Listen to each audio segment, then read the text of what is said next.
에스겔서 12장 말씀 제가 읽을게요. 여러분들 눈으로 같이 읽으시기 바랍니다. 제가 읽겠습니다. 주님께서 나에게 말씀하셨다. 사람아, 너는 반역하는 백성 가운데 살고 있다.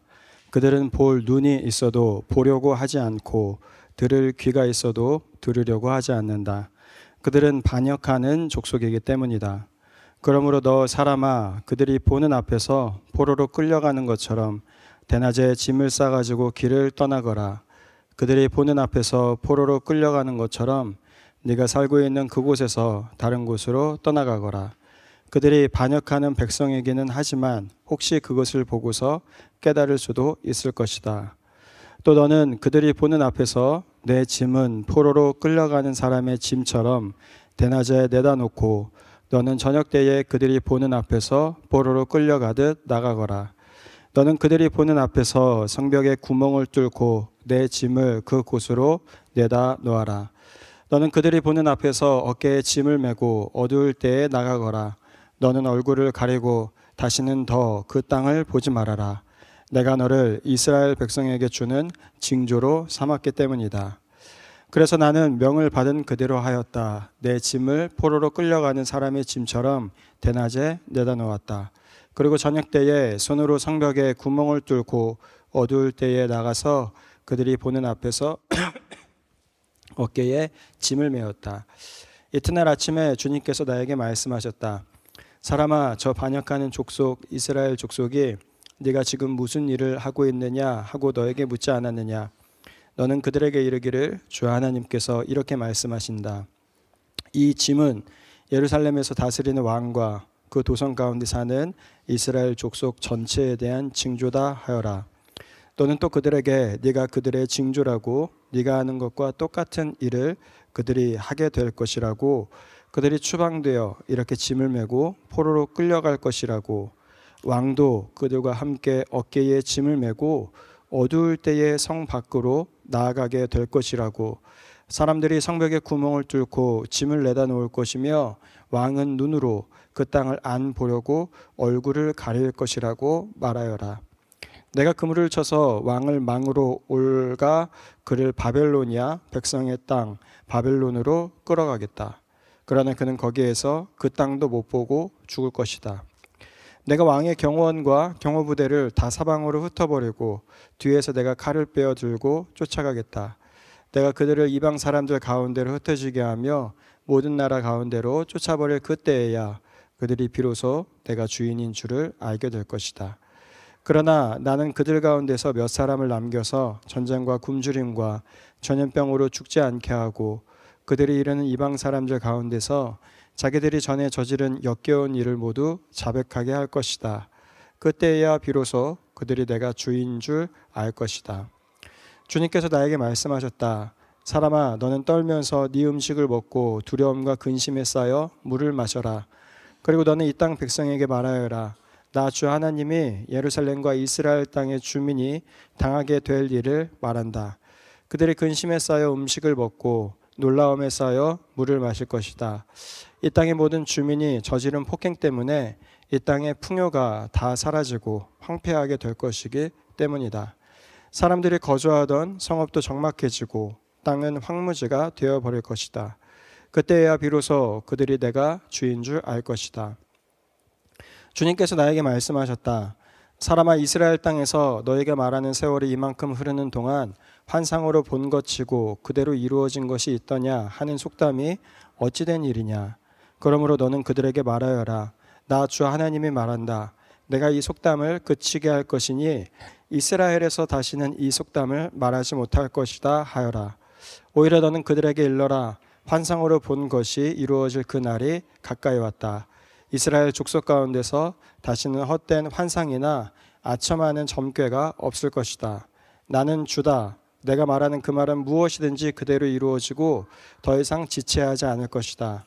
너희 반역하는 족속아, 너희가 살아있는 동안에 내가 말하는 것을 그대로 이루겠다. 나 주 하나님의 말이다. 주님께서 나에게 말씀하셨다. 사람아, 이스라엘 족속이 하는 말을 들어보아라. 네가 보는 환상은 먼 훗날에나 이루어질 것이며 네가 예언하는 말은 아득히 먼 훗날을 두고 한 것이라고 한다. 그러므로 너는 그들에게 일러라.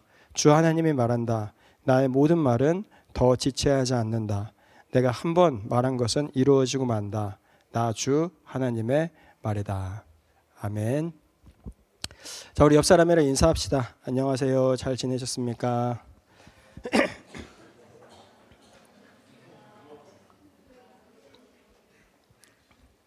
우리 앞에 있는 사람, 뒤에 있는 사람에게도 한 번 더 인사할까요?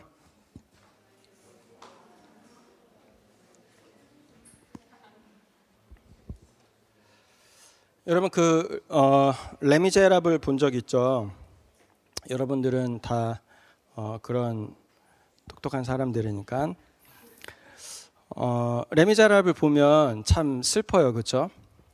그 영화를 보면 가난하게 일하던 한 주인공이 나와요. 근데 그 주인공이 장발장이에요. 부모님이 일찍 죽어서 가난하게 일하면서 살고 있었는데 누나가 7명의 아이들이 있어서 열심히 일해서 그 누나와 7명의 아이들을 먹여 살렸던 그 사람입니다. 근데 어느 날 조카 한 명이 이제 굶어 죽게 되는 상황에 처하자 그 조카를 살리기 위해서 그냥 빵을 하나 훔쳐요. 그리고 그 훔친 빵 때문에 결국 감옥에서 5년 동안 있어야 된다라는 선고를 받습니다. 그리고 그게 억울해서 중간중간 도망치려 하다가 결국 붙잡혀서 19년 동안 감옥에 있었다 나옵니다. 19년 만에 감옥에서 나온 그는 어쩌면 이 감옥에서 살았던 그 삶을 보상받기 위해서 조금 더 나은 삶, 그리고 조금 더 변화된 삶을 기대했을 수도 있을 것입니다. 그런데 그가 나온 이후에 그의 삶은 어땠어요? 여전히 힘들었죠.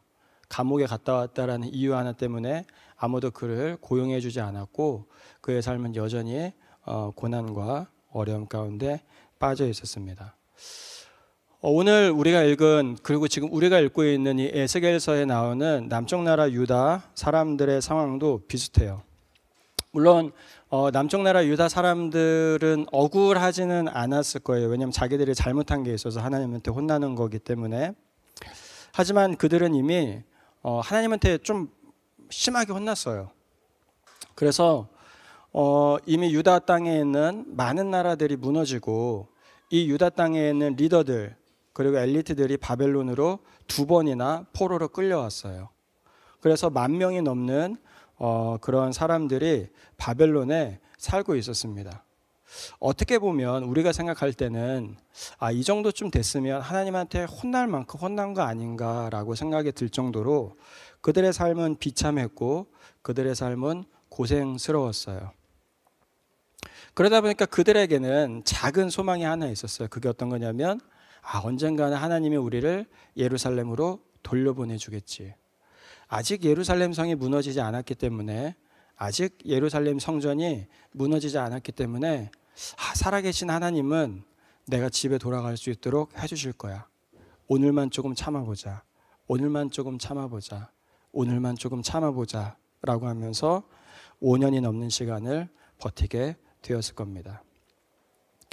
그런데 그 기회가 사라진 것처럼 오늘 말씀에 보면 하나님이 너희들을 예루살렘으로 돌려보내는 게 아니라 더 많은 사람들을 포로로 끌고 올 거야 라고 말씀하세요. 너희들을 예루살렘으로 돌려보내는 게 아니라 예루살렘 성을 내가 망가뜨려 버릴 거야, 파괴시켜 버릴 거야 라고 말씀하세요. 너희들이 예루살렘 성전으로 돌아가서 너희들이 나한테 예배 드릴 수 있는 게 아니라 그 성전이 다 무너지게 될 거야 라고 말씀하세요. 그게 오늘 이 12장의 말씀이에요. 그 중에 일부인 2절부터 6절까지 보면 하나님이 이렇게 말씀하세요. 사람아, 너는 반역하는 백성 가운데 살고 있다. 그들은 볼 눈이 있어도 보려고 하지 않고 들을 귀가 있어도 들으려 하지 않는다. 그들은 반역하는 족속이기 때문이다. 그러므로 너 사람아, 그들이 보는 앞에서 포로로 끌려가는 사람처럼 대낮에 짐을 싸가지고 길을 떠나거라. 그들이 보는 앞에서 포로로 끌려가는 것처럼 네가 살고 있는 그곳에서 다른 곳으로 떠나가거라.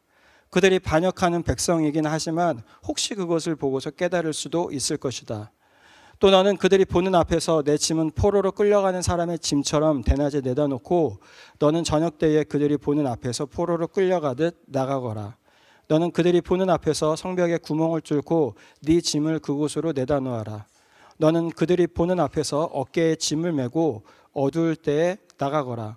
너는 얼굴을 가리고 다시는 더 그 땅을 보지 말아라. 내가 너를 이스라엘 백성에게 주는 징조로 삼았기 때문이다 라고 말씀하세요. 그러면서 이어지는 말씀은 이스라엘 백성들을 하나님이 더 많이 포로로 끌고 오실 것이다. 예루살렘 성벽을 무너뜨릴 것이다. 예루살렘의 왕이 이 바벨론으로 바벨론의 포로로 끌려오게 될 것이다 라는 말씀을 하세요. 여러분, 이 말이 무슨 말이에요? 이미 포로로 끌려온 남쪽 나라 유다의 사람들은 여러분 이미 힘들 만큼 힘들었어요. 이미 고생할 만큼 고생했습니다. 그러니 이제 하나님 이제 좀 예루살렘으로 돌려보내주세요.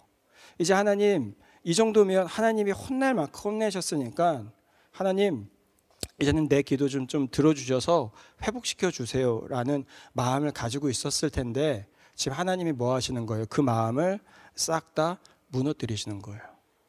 너는 아무런 희망이 없어. 너는 이제 다 끝난 거야. 더 많은 사람들이 포로로 끌려오고 더 많은 사람들이 고통을 받게 될 거야 라고 이야기하는 거예요. 여러분 그런 경험 해본 적 있어요? 인생의 절망의 순간에 빠진 경험들. 그런 상황에 지금 이 이스라엘이 빠진 겁니다. 그러면 여러분, 하나님은 왜 이렇게 절망에 있는 이스라엘 백성들을 더 큰 절망으로 빠뜨리실까요? 이미 고생할 만큼 고생했는데, 이미 절망에 빠질 만큼 절망했는데, 이미 벌을 받았는데, 이미 포로로 끌려왔잖아요. 그러면 적당한 선에서 좀 끝내시면 좋은데 하나님은 더 그들을 절망으로 밀어넣으실까요? 그 이유는 적당하게 혼나서는 사람이 정신 차리지 못하기 때문입니다. 오늘 말씀에는 이야기를 해요.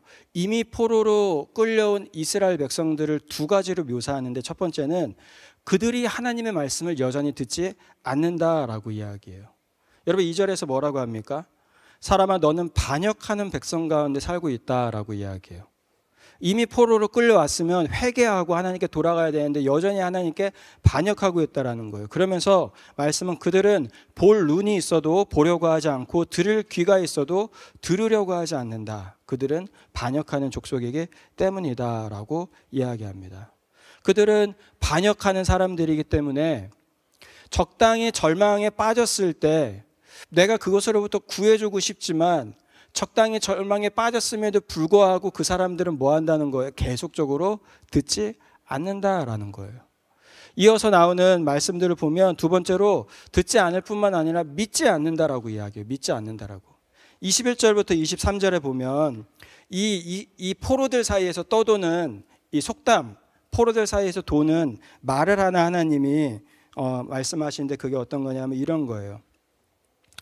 22절에 보면 사람아 이스라엘 땅에서 너희가 말하는 세월이 이만큼 흐르는 동안 환상으로 본 것 치고 그대로 이루어진 것이 있더냐라는 속담이 어찌된 일이냐라고 물어봐요. 무슨 말이에요? 사람들이 야 니네 선지자들이 이야기한 게 실제로 일어나는 거 본 적 있어? 야 니네 하나님의 말씀이 실제로 일어난 거 본 적 있어? 분명히 하나님이 선지자를 통해서 예루살렘 성벽을 무너뜨리신다고 했는데 예루살렘 성전을 무너뜨리신다고 했는데 아직 안 일어났잖아. 그 일은 앞으로도 일어나지 않을 거야 라는 말이 이스라엘 백성들에게 돌고 있다라는 거예요.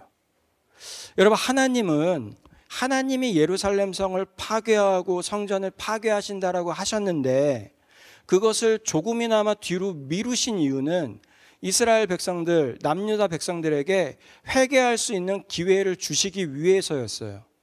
그래서 하나님이 예루살렘 성을 완벽하게 단번에 파괴하지 아니하시고 하나님이 포로도 총 3번에 나눠서 끌고 오시면서 조금씩 충격요법을 주시는 거죠. 야 니네 계속하면 정말로 망할 거야. 계속하면 정말로 망할 거야. 계속하면 정말로 내가 이거 다 무너뜨릴 거야 라고 말씀하셨던 거예요. 그런데 이스라엘 백성들은 그 하나님의 사랑을 어떻게 받아들이는 거예요? 하나님 봐봐. 결국 안 하시잖아. 한 대 놓고서는 안 하시잖아 라는 이야기들이 그 안에 돌기 시작하는 거예요. 이어서 27절과 28절은 뭐라 그러냐면 이렇게 이야기해요. 사람아, 이스라엘 족속이 하는 말을 들어보아라. 네가 보는 환상은 먼 훗날에나 이루어질 것이며 네가 예언하는 말은 아득히 먼 훗날을 두고 한 것이다 라고 한다라고 이야기해요. 아무리 이야기해도 듣지 않는 거예요. 여러분, 하나님은 지금 이 에스겔이 595년 뭐 이때쯤 되거든요. 근데 아모스가 거의 한 800년, BC 800년부터 활동을 해요. 그러니까 100년이 넘는 시간 동안 계속 선지자들을 보내셔서 이스라엘한테 계속 이야기하셨어요. 그런데 이스라엘이 듣지 않는 거예요. 그러니까 하나님이 이스라엘을 이제 때리기 시작해요. 벌하기 시작하세요. 근데 처음부터 완전히 벌하시지 않고 조금씩 강도를 높이면서 벌하고 계세요. 그러면 여러분, 적당히 벌했을 때 뭐 해야 돼요? 사람들이 돌아와야 될 거 아니에요. 근데 문제는 뭐예요? 안 돌아오더라라는 거예요. 안 돌아오더라.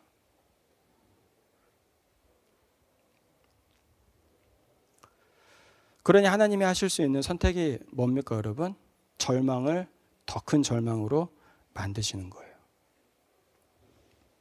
거의 죽을 때까지 가시는 거죠. 여러분, 인간이라는 존재가 그런 존재 아닙니까? 저희 아이들도 제가 얘기하면 정말 말을 안 들어요, 여러분. 저도 제 아내가 얘기하면 정말 말을 안 들어요. 제 아내도 제가 얘기하면 정말 말을 잘 들어주세요. 우리 인간이 그러잖아요. 그러니까 하나님이 적당한 선에서 하나님도 끝내고 싶으시죠. 적당한 선에서 하나님도 멈추고 싶으시죠. 그런데 적당한 선에서 멈추면 인간이 회복되지 않는 거예요. 그러니까 하나님이 죽을 때까지 몰고 가시는 거죠. 그러다 보니까 여러분, 이스라엘 사람들에게 죽음이라는 게 뭐였냐면 저 세 가지였어요. 예루살렘 성벽이 무너지는 것, 예루살렘 성전이 무너지는 것, 가나안 땅에서 쫓겨나는 것. 그거는 이스라엘 사람들에게 죽기보다 더 힘든 일이었어요. 차라리 죽는 게 더 편한 일이었어요. 하나님이 거하시는 그 성전이 무너진다? 하나님이 약속하신 그 하나님의 땅에서 쫓겨난다? 하나님이 세우신 이 예루살렘 성벽이 무너진다라는 건 이스라엘 사람들에게 정말로 막 미치고 환장할 만한, 도저히 어떤 새로운 어떤 거를 꿈꿀 수 없을 만큼의 소망이 모두 끝나는 그런 거였어요. 근데 하나님이 뭐 하세요? 거기까지 밀고 가세요. 무슨 말이에요? 결국 이스라엘 백성들이 죽어야 한다라는 거예요. 죽어야 한다. 이스라엘 백성들이 적당히 혼나서는, 이스라엘 백성들이 적당히 고생해서는 돌아오지 않는다라는 거예요. 그렇게 에스겔서에서 계속 하나님이 얘기하시는 게 뭐예요? 내가 너희들 더 힘들게 할 거야. 내가 이 예루살렘 성을 다 무너뜨릴 거야. 내가 예루살렘 성전을 무너뜨릴 거야. 이미 포로로 끌려온 그 사람들에게, 그래서 이제쯤 이 정도쯤 됐으면 희망이 필요하고 소망이 필요한 그 사람들에게 하나님은 더 큰 절망을 주시는 거예요. 여러분, 인간이라는 존재가 그렇습니다. 인간이라는 존재는 변해서 쓸 수 있는 존재가 아니에요. 여러분들이 어떻게 생각할지 모르겠지만 인간이라는 존재가 가지고 있는 이 죄는 고칠 수 있는 게 아니에요, 여러분. 치료할 수 있는 게 아니에요. 여러분들이 스스로 디스플린하고, 여러분들이 스스로 연습하고, 여러분들이 스스로 노력하고, 여러분들이 스스로 선택한다라고 해서 여러분들은 착해질 수 있는 사람이 아니다라는 거예요. 그리고 하나님이 적당히 여러분들을 경고하고, 적당히 여러분들을 밀어붙이고, 적당히 여러분들을 힘들게 한다고 해서 여러분들이 스스로 하나님께 돌아올 수 있는 존재가 아니다라는 거예요. 장로교 교리에서는 저게 있어요. 여러분들이 전적으로 타락했고 전적으로 실패했다라는 게 있어요. 전적으로 무능하다라는 교리가. 이거는 좀 장로교에서 있는 교리예요. 여러분들이 뭐 유나이팅이나 아니면 메소디스트나 이제 딴 교단 가면 좀 살짝 다른데, 장로교에서는 이거를 믿어요. 우리 인간은 하나님께 죄를 지으면서 전적으로 타락했다라는 걸 믿어요. 그러다 보니까 단 1%도 인간이라는 이 죄성을 고쳤을 수 있는 게 없어요. 그러다 보니까 그 인간에게 필요한 건 뭐예요? 죽는 거예요. 죽는 거. 죽음까지 가는 거예요. 죽음까지 가는 거. 그리고 새로운 생명을 얻는 거예요. 새로운 생명을 얻는 거. 다시 태어나는 거. born again 하는 거. regeneration 하는 거. 그러니까 이 에스겔서에서 하나님이 계속적으로 이스라엘 백성들에게 죽음까지 몰고 가시고 죽기까지 가시고 죽음까지 인도해 가신 다음에 그들을 죽게 하시는 거죠. 예루살렘 성 무너뜨리시고 예루살렘 성전 무너뜨리시고 성벽 파괴하시고 가나안 땅에 쫓아내서 바벨론에서 70년 동안 노예 생활로 살아가게 하시는 거예요.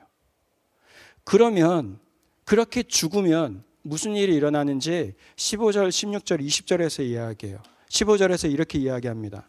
내가 그들을 이방 사람들 가운데로 흩어지게 하며 모든 나라 가운데로 쫓아버릴 그때야, 무슨 이야기예요? 죽을 때야 그들을 비로소 내가 주인 줄을 알게 될 것이다. 16절 이야기예요. 그러나 나는 그들 가운데서 몇 사람을 남겨서 전쟁과 굶주림과 전염병으로 죽지 않게 하고 그들이 이르는 이방 사람들 가운데서 자기들이 전에 저지른 역겨운 일을 모두 자백하게 할 것이다. 그때야 비로소 그들이 내가 주인 줄 알 것이다. 20절이에요. 사람들이 거주하던 성읍도 적막해지고 땅은 황무지가 되어버릴 것이다. 그때야 비로소 그들이 내가 주인 줄 알 것이다. 하나님이 이스라엘을 철저히 죽이실 때에야, 이스라엘을 철저히 무너뜨리실 때에야, 단 1%의 희망도 없이 밟아버리실 때에야 결국 그들이 다시 새 생명을 얻어서 하나님이 하나님이신 줄 알게 될 것이다 라는 겁니다. 여러분들에게 이 이야기를 하면 여러분들이 동의하실지 모르겠지만 성경은 우리에게 우리는 고쳤을 수 있는 존재가 아니라고 이야기합니다. 그래서 저와 여러분들은 죽음을 경험해야 된다라고 이야기해요. 우리가 죄 지은 것들, 우리의 잘못된 자아들, 우리의 잘못된 욕심들이 모두 죽어야 한다라고 이야기하는 거예요. 만약 그렇지 않고 적당한 선에서 끝나면, 완벽하게 KO 시키지 않고 적당한 선에서 불쌍하니까 봐주면 우리의 이 죄악된 본성은 금방금방 살아나서 다시 우리를 치고 우리를 하나님 앞에서 멀어지게 하고 하나님을 떠나게 한다라는 거예요. 여러분들과 저는 죽어야 돼요. 자, 그러면 성경에서 이야기하는 이제 우리가 죽어야 되는데 우리는 어떻게 죽을 수 있는가? 여러분들에게 간단히 3가지만 이야기할게요. 첫 번째는 어떤 거냐면 우리가 죽어야 되는데 실제로 우리가 죽을 수는 없잖아요. 왜냐하면 우리는 죽으면 끝나는 거니까. 그러니까 하나님이 우리를 위해서 하신 일이 있는데 그게 어떤 거냐면 예수님이 우리의 모든 죄악된 본성을 가지고 우리를 대신하고 우리를 위해서 죽도록 하신 거예요. 그래서 우리가 실제로 죽어야 되는데 우리가 죽을 수는 없으니까 하나님이 예수님에게 우리의 죄악된 본성을 모두 다 집어넣으신 다음에 그 예수님이 우리를 위해서 죽도록 하신 거죠. 그래서 그 예수님이 나를 위해서 죽었다라는 것을 믿을 때에 여러분들 안에 새로운 변화가 일어나는데 그게 어떤 거냐면 예수님의 십자가의 능력이 여러분들 안에 쉽게 얘기하면 약효가 먹히는 거죠. 효력이 먹히는 거죠. 그래서 우리의 옛 자아, 우리의 죄된 본성, 우리의 죄성이 죄로 오염된 우리의 생각들이 죽는 일들이 우리 안에 신비스럽게 일어나게 된다라는 거예요.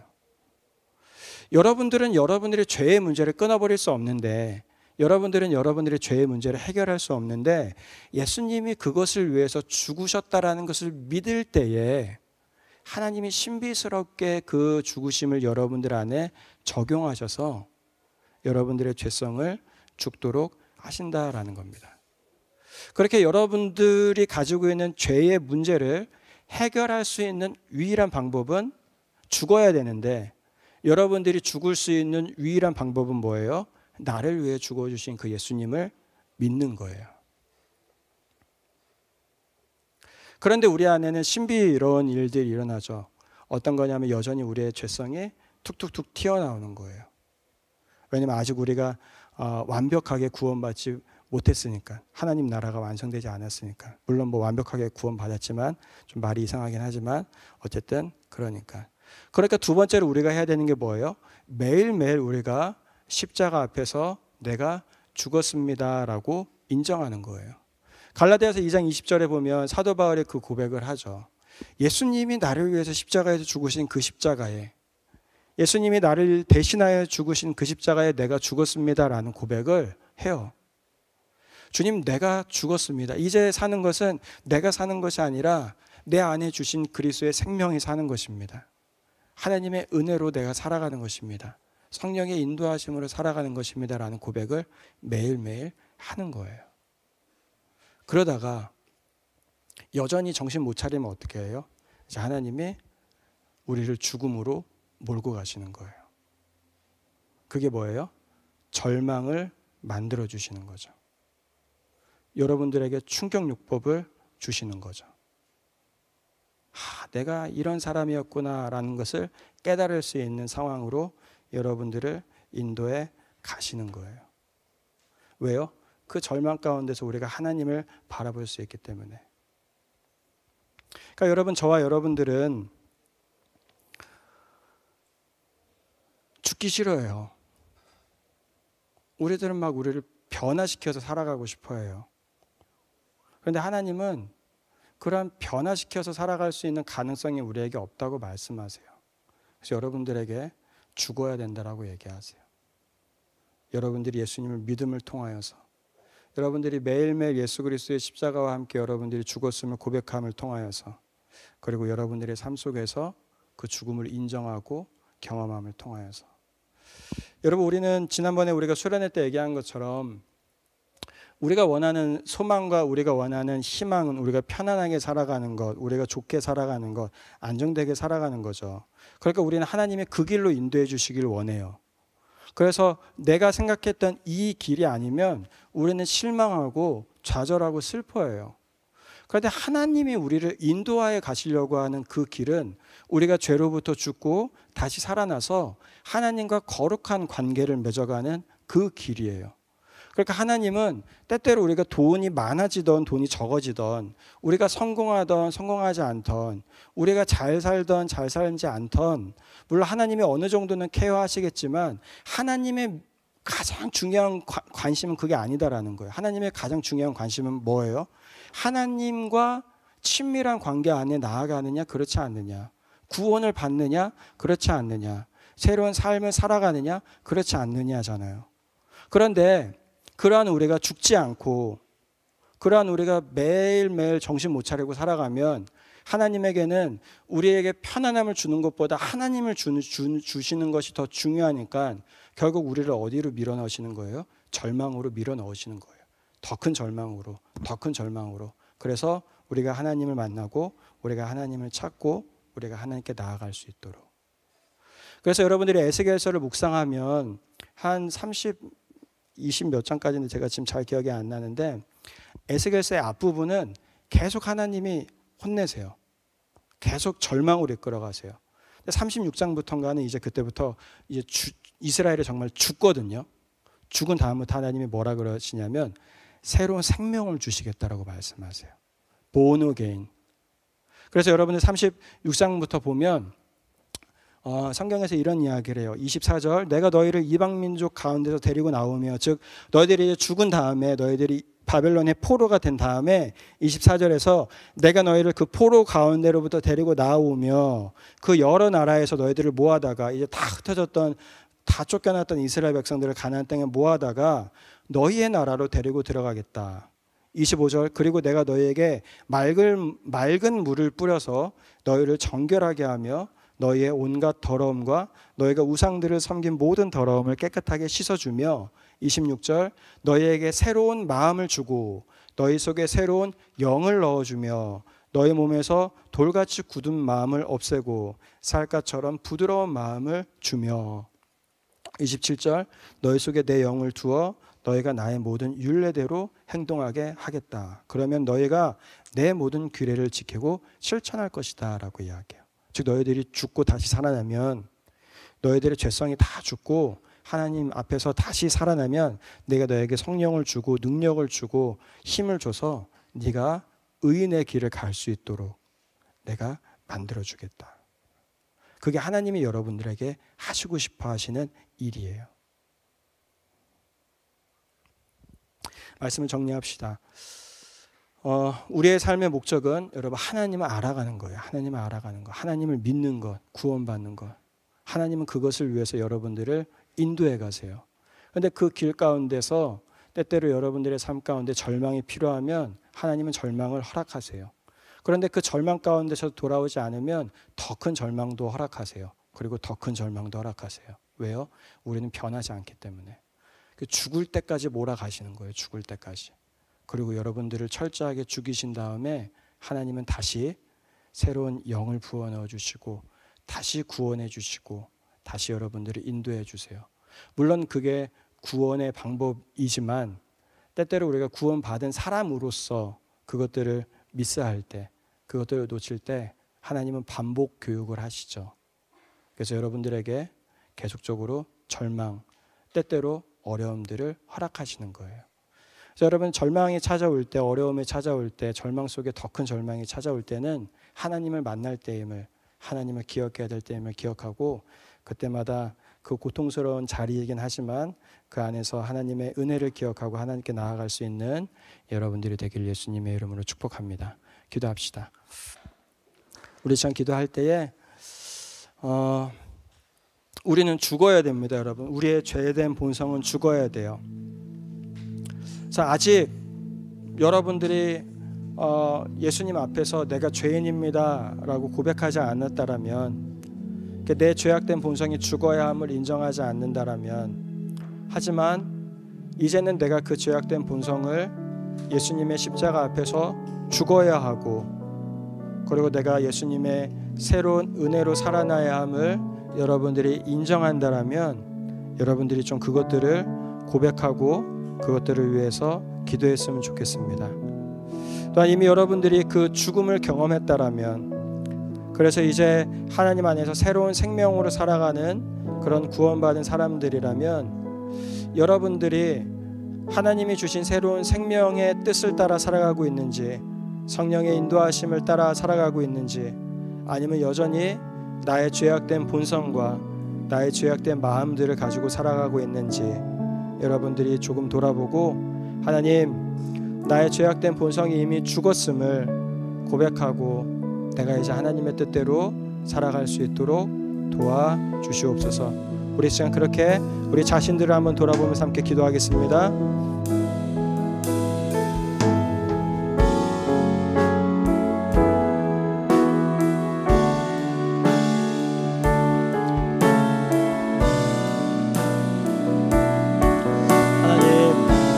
하나님 우리 안에 있는 죄악된 본성들이, 죄악된 마음들이 아버지 하나님 때때로 올라오고 때때로 하나님 앞에 불순종으로 나아가게 하고 때때로 하나님 앞에 아버지 죄악으로 나아가게 하고 우리가 고백합니다. 그런데 그러한 우리가 이 죄로부터 구원받을 수 있는 유일한 방법은 우리가 변화를 갖는 것이 아니라, 우리가 훈련하는 것이 아니라